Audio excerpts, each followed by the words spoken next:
Bonjour à tous. Après ces 2 jours d'échange, d'expérience, de réflexion autour de la citoyenneté mondiale, peut-on dire que nous avons atteint la citoyenneté mondiale? Non, bien sûr, mais nous voyageons vers cet objectif. L'UNESCO, dans son étude de 2018, affirmait que la citoyenneté mondiale repose sur 3 grands principes: le respect de la diversité, la solidarité, un sentiment partagé d'humanité. Ou pour être plus précis, selon la note conceptuelle élaborée par les ONG avec le secteur éducation, ces valeurs universelles, si elles deviennent partagées, pourraient être le socle sur lequel peuvent se construire une identité et une responsabilité collective au niveau mondial. Des valeurs universelles, donc, comme fondement, et une construction qui créerait identité commune et responsabilité collective au niveau mondial. Les intervenants ont-ils confirmé ou non le caractère essentiel de ces valeurs universelles de respect et de la diversité, de solidarité et d'un sentiment partagé d'humanité? En ont-elles ajouté d'autres? Les 52 ONG qui ont répondu au questionnaire ont privilégié 3 mots-clés: respect, solidarité, paix. On trouve donc une correspondance entre les principes de l'UNESCO et les valeurs exprimées des ONG, même si les réponses débordent aussi ce cadre. Nos débats de ces 2 jours ont mis en évidence un autre éclairage sur ces valeurs. Ce qui revient le plus dans les interventions, c'est l'esprit de responsabilité qui doit habiter un citoyen du monde. La pandémie a mis en évidence des besoins de l'humanité qui réclament une réponse collective et pas seulement individuelle. De nombreuses fois, vous avez répété que nous devons relever les défis ensemble, qu'une synergie des courants de pensée et du militantisme est indispensable. Un citoyen du monde est interconnecté et comprend que ses actions ont un impact ailleurs. Le respect de la dignité humaine est le socle sur lequel peuvent s'épanouir les droits humains, ce qui entraîne aussi des responsabilités, en particulier la responsabilité la plus importante, celle de l'inclusion. On pense bien sûr aux migrants qui sont privés de toute protection juridique, mais que l'on peut regarder aussi comme des citoyens du monde, bien sûr. Le respect de la planète, avec la lutte contre le changement climatique pour lequel les jeunes sont particulièrement engagés, reste une priorité essentielle, de manière à réaliser la transition énergétique. Une valeur essentielle de la citoyenneté mondiale, et vous l'avez dit de différentes manières, c'est l'appartenance à une unique communauté humaine, très bien exprimée par cette image du corps, composé de membres ayant chacun un rôle à jouer et qui souffre dès que la plus insignifiante partie est touchée. Une phrase la résume bien: nous ne pouvons être humains que tous ensemble, tous égaux et interdépendants, avez-vous ajouté. Le dialogue reste une valeur indispensable pour relier dans leur diversité culturelle les individus et les communautés locales. Et pour faire tenir l'édifice, il faut un ciment, peut-être celui de la fraternité, une culture de la fraternité, avez-vous dit. Cependant, pour que la citoyenneté mondiale prenne chair, il faut l'incarner dans des actions concrètes. Je laisse à Marie-Christine le soin de les exposer. L'éducation, formelle, non formelle ou informelle, a été un sujet primordial très développé dans ce forum. Les ONG expérimentent déjà une éducation inclusive pour des générations conscientes de leurs responsabilités ayant la volonté d'agir pour préserver leur planète et en partager la jouissance avec tous ses habitants humains dans l'égalité, le respect de leur dignité et de leur diversité.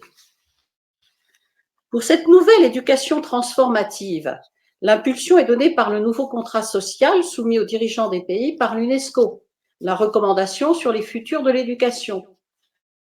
Les ONG sont prêtes à coopérer à la mise en place du nouveau contrat social, car elles proposent déjà des modèles éducatifs concrets issus de leurs actions de terrain pour contribuer à atteindre les ODD et en particulier la cible 7 du point 4. Les ONG approuvent que l'éducation vise à ancrer les principes fondamentaux dès l'âge tendre et qu'elle doit se poursuivre tout au long de la vie.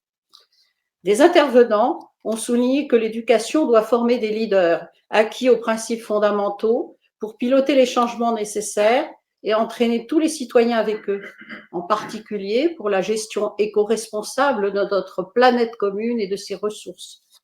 Pour cela, nous sommes invités à donner toute leur place aux sagesses traditionnelles des populations indigènes en communion avec leur environnement naturel.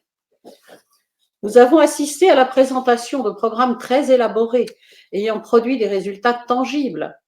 Parmi nos orateurs et en vidéo, nous avons entendu les témoignages significatifs de jeunes leaders, dont de jeunes femmes qui ont fait part de leur identité de citoyens mondiaux, acquises et consolidées au fil de leurs expériences de vie ouvertes sur le monde. Pour que les jeunes soient davantage entendus, autonomisés, dotés de pouvoirs d'initiative et de décision, on nous a présenté des expériences et des attitudes que des milliers de jeunes acquièrent auprès d'ONG qui leur proposent des séminaires, des activités de loisirs, du sport ou des stages pratiques adaptés à tous les jeunes. Nous avons compris à quel point l'inclusion est importante en entendant les témoignages graves de ceux qui parlent au nom des personnes exclues pour leurs différences et la revendication générale d'une unicité de toute l'humanité avec la diversité en atout et non en obstacle. Nous avons été invités à changer de mentalité, de regard et à modifier le récit de notre histoire commune pour sortir d'une vision de culture dominante, de façon à ce que les représentations des modèles de référence offerts aux jeunes soient adaptées à chaque culture, en particulier celle des minorités autochtones. Les ONG ont aussi beaucoup évoqué l'interconnexion de ce monde contemporain, souhaitant transformer ce fait en atout et avancer dans la solidarité, travailler ensemble, chacun conservant ses propres objectifs. Pourquoi les ONG peuvent-elles prétendre assumer ces missions pour construire la citoyenneté mondiale? Les ONG ont un privilège sur les instances dirigeantes, leur temporalité, alors que les dirigeants sont souvent dans le court terme, liés par leurs échéances de mandat. Les ONG travaillent à long terme. Cette gestion du temps différentielle est utile à la coopération entre les partenaires que sont les gouvernants et la société civile. Bien sûr, le but de ces journées était surtout de mettre en avant les actions réussies permettant d'affirmer que la citoyenneté mondiale n'est pas seulement un beau concept, mais qu'il existe de nombreux citoyens du monde convaincus et engagés et que leurs actions permettent un vivre ensemble harmonieux. Cependant, au fil des paroles échangées, nous avons pu saisir quelques difficultés rencontrées dans cette construction de la citoyenneté mondiale. Sans avoir été développées, elles permettent néanmoins d'ouvrir des pistes d'action. Je les cite. Trop peu de leaders dans les gouvernements sont vraiment convaincus de l'importance de la citoyenneté mondiale. La formation à la citoyenneté mondiale nécessite un temps long pour pouvoir porter des fruits, alors que les politiques et les entreprises ont d'autres objectifs qui appellent des réponses à court terme. Il y a aussi un manque de matériel pédagogique pour former à la citoyenneté mondiale. Les enseignants comme les enfants. Plusieurs intervenants ont relevé les nationalismes, de véritables obstacles à dépasser. La pandémie a été un déclencheur d'un besoin de changement, de changement de style de vie pour être à la hauteur des besoins actuels. De même, le travail isolé n'est plus suffisant. La nécessité de travailler ensemble devient aujourd'hui indispensable. Je laisse maintenant la parole à Marie-Christine pour une brève conclusion. Écoutez, je vais vous donner un tout petit peu de détente en vous parlant de jeu. La richesse et la complexité des sujets qui ont été présentés m'inspirent l'idée d'un grand puzzle en construction collective. Ça ressemble un petit peu à l'image que nous avons choisie pour ce forum, pour présenter le forum. Des centaines de pièces, toutes différentes et toutes indispensables. Chaque joueur contribuant à la composition d'une immense et unique image qui sera harmonieuse. Pour composer le puzzle de la citoyenneté mondiale, tous les joueurs doivent respecter les principes de la composition, les valeurs universelles qui structurent l'image d'un monde riche en diversité, solidaire et pacifique.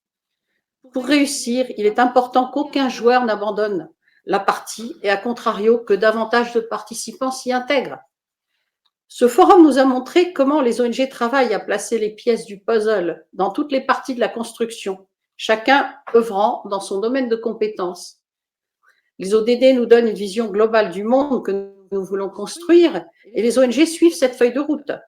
En raison de la vaste diversité des domaines d'action, on peut parfois éprouver une certaine perplexité quant à la pertinence de certains sujets dans le cadre de la construction de la citoyenneté mondiale, comme quelquefois on hésite sur les pièces du puzzle.